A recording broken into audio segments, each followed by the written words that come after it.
Albert Einstein once said, everybody's a genius. But if you judge a fish by its ability to climb a tree, it will live its whole life believing that it is stupid.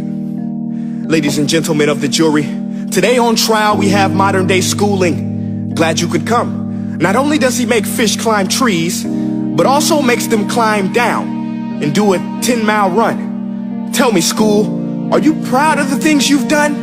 Turning millions of people into robots, do you find that fun? Do you realize how many kids relate to that fish swimming upstream in class, never finding their gifts, thinking they are stupid, believing they are useless? Well, the time has come, no more excuses. I call school to the stand and accuse him of killing creativity, individuality, and being intellectually abusive. He's an ancient institution that has outlived his usage. So, Your Honor, this concludes my opening statement, and if I may present the evidence of my case, I will prove it. Proceed. Exhibit A. Here's a modern day phone. Recognize it? Here's a phone from 150 years ago. Big difference, right? Stay with me. Here's a car from today, and here's a car from 150 years ago. Big difference, right? Well, get this. Here's a classroom of today, and here's a class we used 150 years ago. Now ain't that a shame? In literally more than a century, nothing has changed. Yet you claim to prepare students for the future? But with evidence like that, I must ask, do you prepare students for the future or the past? I did a background check on you and let the record show that you were made to train people to work in factories, which explains why you put students in straight rows, nice and neat, tell them sit still, raise your hand if you want to speak, give them a short break to eat, and for 8 hours a day tell them what to think. Oh, and make them compete to get an A letter which determines product quality, hence grade A of meat. I get it. Back then, times were different. We all have a past. I myself am no Gandhi. But today, we don't need to make robot zombies. The world has progressed. And now we need people who think creatively, innovatively, critically, independently, with the ability to connect. See, every scientist will tell you that no two brains are the same. And every parent with 2 or more children will confirm that claim.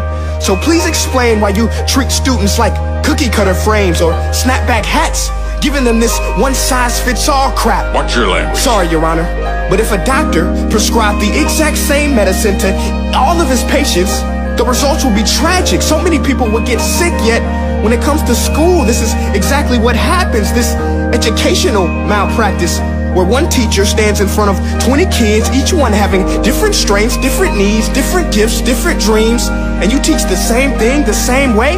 That's horrific. Ladies and gentlemen, the defendant should not be acquitted. This may be one of the worst criminal offenses ever to be committed. And let's mention the way you treat your employees. Objection. Overruled. I want to hear this. It's a shame.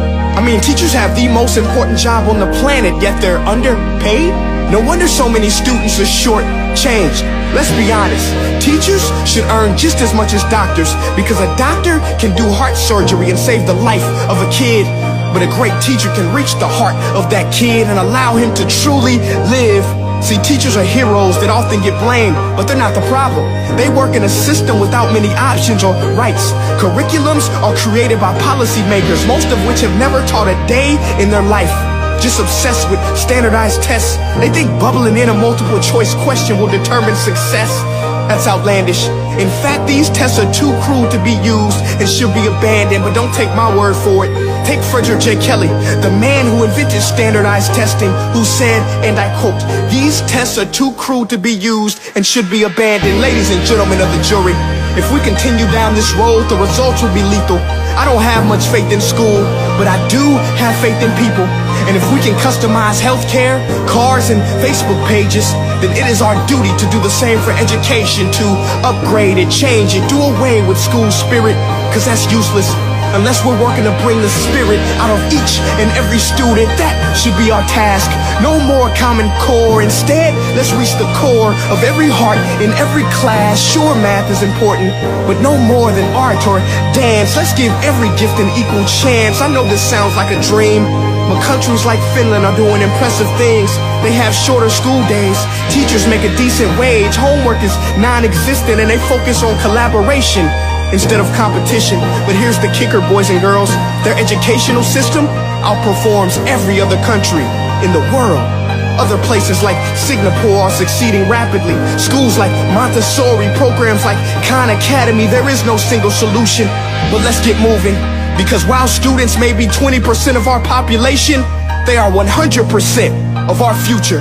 So let's attend to their dreams, and there's no telling what we can achieve. This is a world in which I believe, a world where fish are no longer forced to climb trees. I rest my case.